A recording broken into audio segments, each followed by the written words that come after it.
Here is day 16 of my 75k eval challenge, where I mainly trade the AM and PM silver bullet trading sessions. The first trade I present to you is actually from yesterday, the 7th of June 2023. It's during the PM session. In all honesty, this trade doesn't really deserve its own video. That's why I'm tucking it in to our day 16 video here. It's a long trade. You can kind of see to the left that pink marker. That's my entry off a fair value gap, or what I think is an inversion fair value gap. And I was in profit for a little bit, and then the trade went against me into some drawdown. Almost knocked me out, but then we start moving again in my direction. My target for this PM session was the red dashed line you see on the screen. That's the previous day low. And I think we're going to move down to sweep that.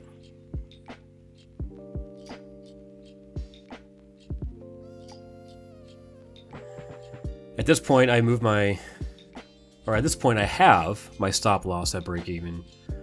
But I'm kind of leaving it alone. I have a lot of time invested in this trade. And I'll be honest with you, I kind of wanted my money. I wanted the bang for my buck. I really wanted to make all of that time worth it. However, that does not happen. Instead, after all that time, I get knocked out at break even. So all of that for $12.50 before commissions. But hey, at least it's not red, I guess. This trade, though, I'll leave on the screen for a second here, is another example of me hesitating and getting in too late, because there was a great silver bullet sell, but it's the fair value gap above my actual entry. That's the entry I wanted to take initially, but I was looking for more price action at that point because I still wasn't quite sure if we were going to drive back up to some buy side liquidity that I had marked out. All right, here's the context for today's trades of the 8th of June.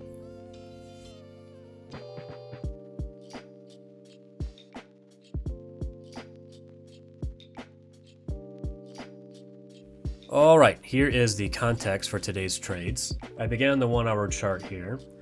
I notated the 1 hour fair value gap as well as the 1 hour volume balance below here. And the driver for today's bias for me was the sweeping of these lows that Asia did here. And now price has come down and hit London low, and we're having a reaction off of that. Nice big candle right here. We have some resting liquidity up above here we could target.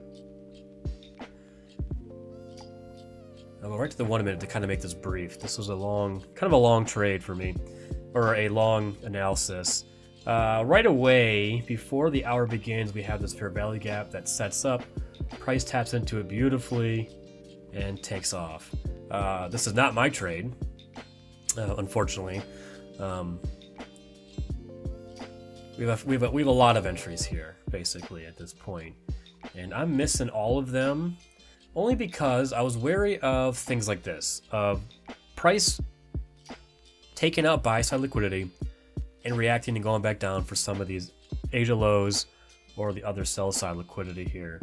So I'm being a little cautious. At the same time, I'm about to prepare for a phone call that I have.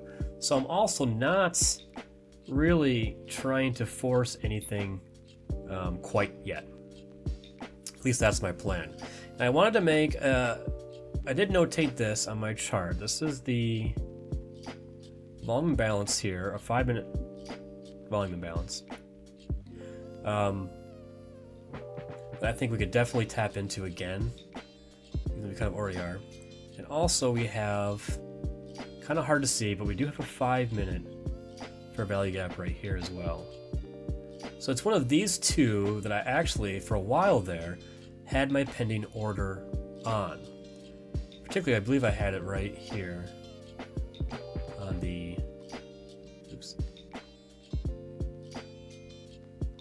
volume balance here. This is kind of what I was thinking of going for here.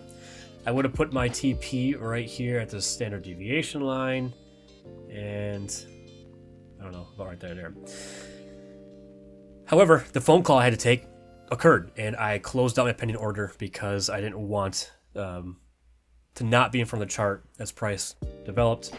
Kind of wish I would have saved it, because eventually we tag right into it beautifully, and price takes off.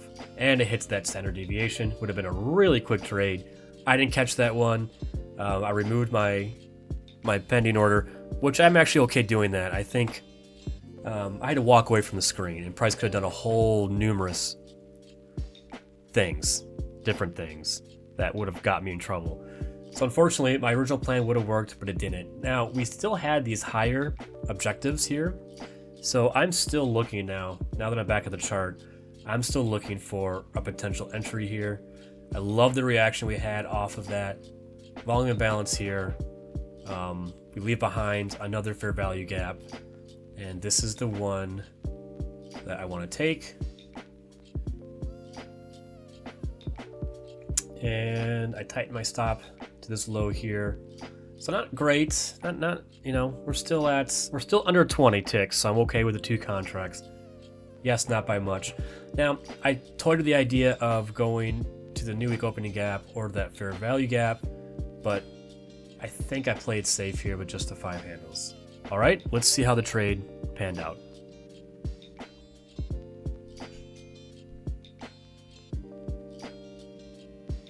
Okay, have my limit order set for 2 contracts at the distal of that fair value gap.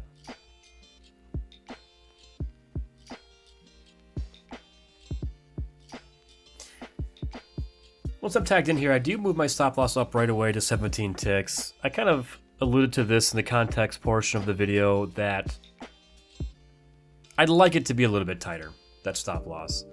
However, because it is below the 20, I'm allowing myself to take 2 contracts. I know that might not, that might seem like a too large of a stop loss still for some, but for me, I'm okay with it. But I would like that stop loss to be a little bit tighter. However, I don't touch it as of right now, because price isn't really springing for my entry the way that I wanted it to. Before I entered the trade, moments before, I kind of wanted to determine what price could do, and it could do one of 2 things in my mind. Either we spring right away from my entry, from that fair value gap, or we fill in the wick that is coming off that volume imbalance. So when we start to go into drawdown here, I do get a little wary of it, but also that was one of my 2 scenarios that I thought could logically happen. I'm not always right. In fact, I'm often wrong with those kind of dual outcomes, but the idea that I spun to myself, at least, was to keep me in the trade. Oftentimes, if I don't have the counter argument kind of lined up in my mind, I panic too quickly when I go into drawdown. In this particular case here, I actually kind of pride myself for, we have a large wick, these wicks tend to get filled, and price could come down and fill some of that wick. That's why my initial stop loss was right at the bottom of that wick, because if it fills the whole thing and keeps going, well, I'm clearly on the wrong side. Either way, that was enough sweaty drawdown for me that as soon as I'm able to get my stop loss up to break even, I take that chance right away, as you can see here. And as price begins to drive further up, I follow with my stop loss below the down candle.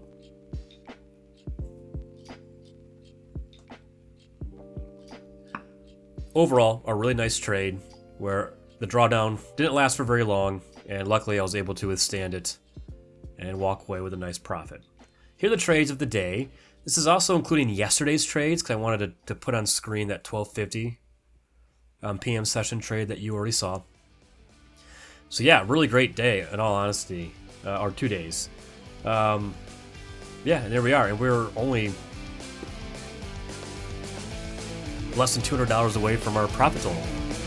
All right, see if we can hit it. See you tomorrow.